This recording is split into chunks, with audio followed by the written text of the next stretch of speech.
podium finish para sa Gilas Pilipinas women's team sa nagpapatuloy na FIBA 3x3 World Cup 2026. All eyes naman sa kanilang next game na ticket na for the qualifiers. Narito ang agenda report ni Sheila Salaysay. Isang makasaysayang kampanya ang isinulat ng Gilas Pilipinas Women's 3x3 matapos masungkit ang silver medal sa FIBA 3x3 Asia Cup 2026 kontra Australia, ang kauna-unahang medalya ng Pilipinas sa torneo. Maagang nahirapan ang Gilas Women matapos umalagwa ang Australia sa 6-0 lead. Pero agad sumagot si Casey De La Rosa na nagpasiklab ng opensa para muling buhayin ang laban. Tumanggi ring umatras ang veteranang si Avril Bernardino na umiskor ng 3 sunod-sunod na punto sa huling bahagi ng laro para panatilihing buhay ang laban pero nanatiling malaki ang agwat.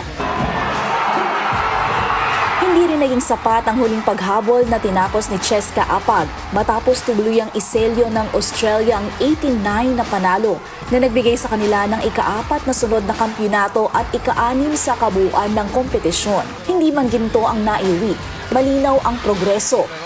Mula sa ika-4 na pwesto noong nakaraang taon, ngayon ay nasa podium na ang Pilipinas. Pinatumba ng Gilas ang top seed na Mongolia bago sinundan ng matinding panalo kontra Japan.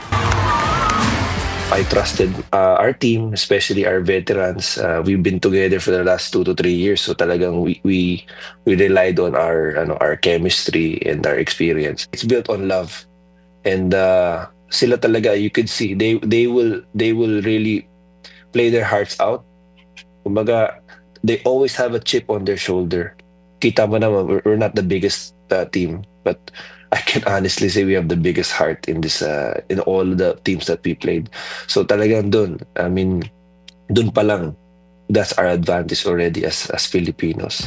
Sunod nahaharap ang Gilas Pilipinas Women's 3x3 sa FIBA 3x3 World Cup 2026 qualifiers mula April 11 hanggang 12 kung saan nakataya ang ticket patungo sa world stage. At kapag nagtagumpay, isang mas malaking entablado ang naghihintay sa FIBA 3x3 World Cup 2026 mula June 1 hanggang 7. Para sa agenda, Sheila Salaysay, Billionaire News Channel. Manatiling nakatutok sa Billionaire News Channel, sumubaybay sa aming social media accounts at mag-subscribe sa aming YouTube channel para sa mga eksklusibong balita at storya.